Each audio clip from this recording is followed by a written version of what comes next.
rồi lên mua bài khăn cái cái đồ mà ca lên từ phai mà vẽ lên mua bài nhỏ bán tô nữa rồi có vừa khăn ba vừa khăn cái tô bán ba cái mình đi hai rồi đây bỏ tí ở đây tầm trâu lấy nơi áp ban âm đẹp vậy đi theo cao rồi trâu tới đóng trắng lên du đài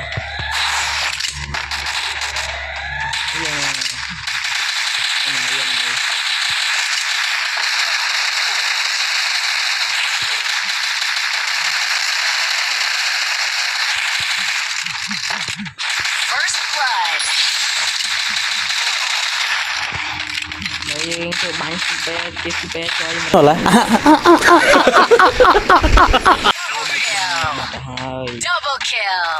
đây nè em chắc đây nè em là lại đi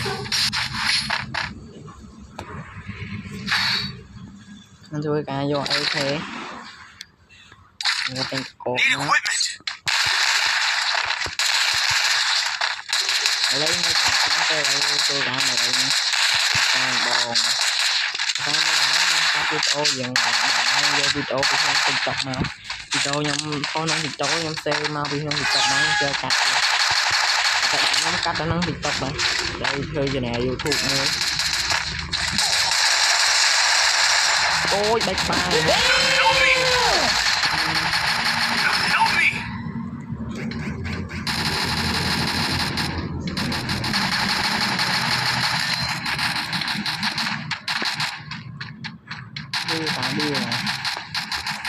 First blood. Double kill.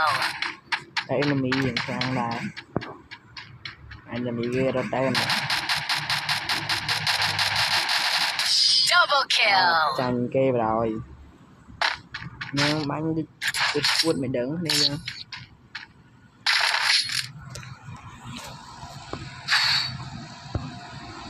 chào nó ra tinh là như nó kia quay là thì khô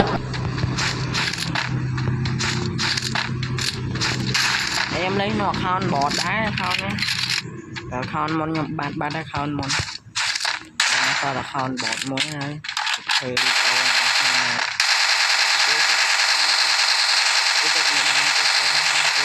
đi ấy hàng thì là cái chặt em thôi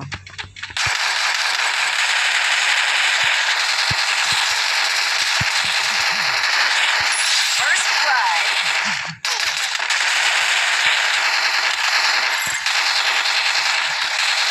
Double kill.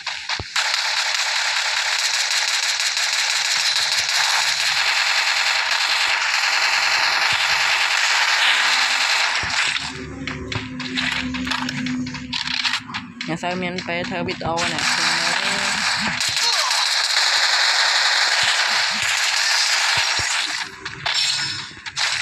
đi bộ đá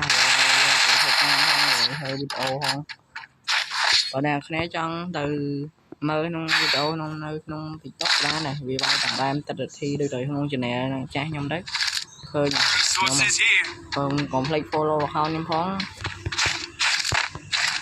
để trong thơ trên bay mấy bông của nó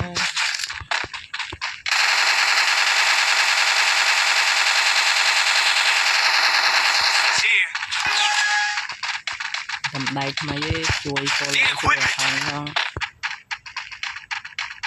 có nhóm ban mùi khé trong nàng miên ơi ấy trai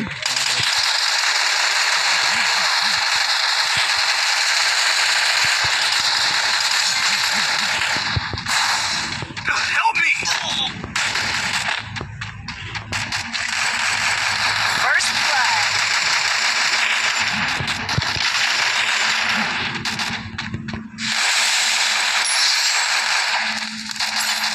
nhóm ban mùi khé trong cái bộ ấy trai Triple kill. một ai của bạn thì phải bạn trai việc thì chào VP ai mà tập ai ta anh em follow không Resources here.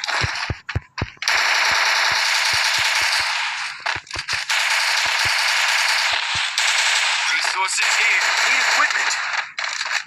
nhóm xây ban lên thì phái du ban đây mình đó rồi nhưng đây là mobile đây mobile là đa lấy và lấy remake xong lấy mới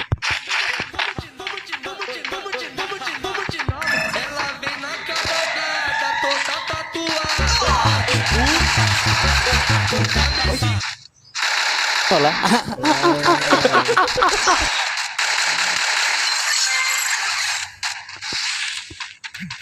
Help me!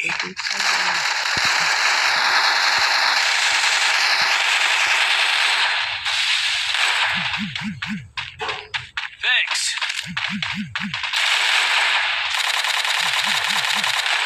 Help me! Help me!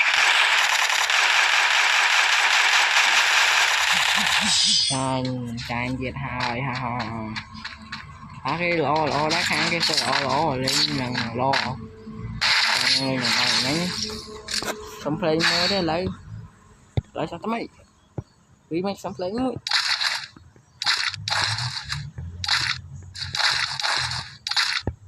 Resources here. Thanks.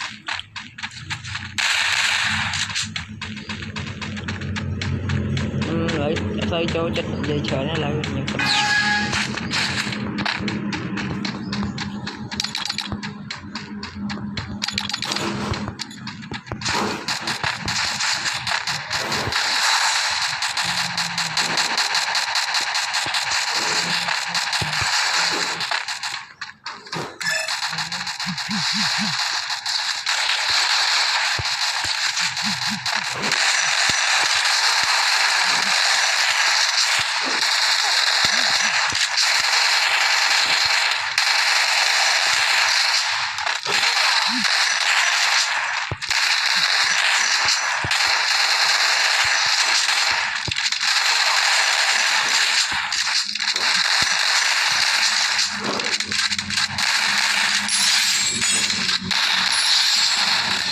Help me!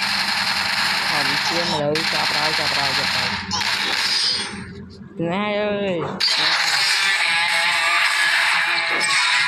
video nó nên ấy nên bật nó đừng có là video nó sao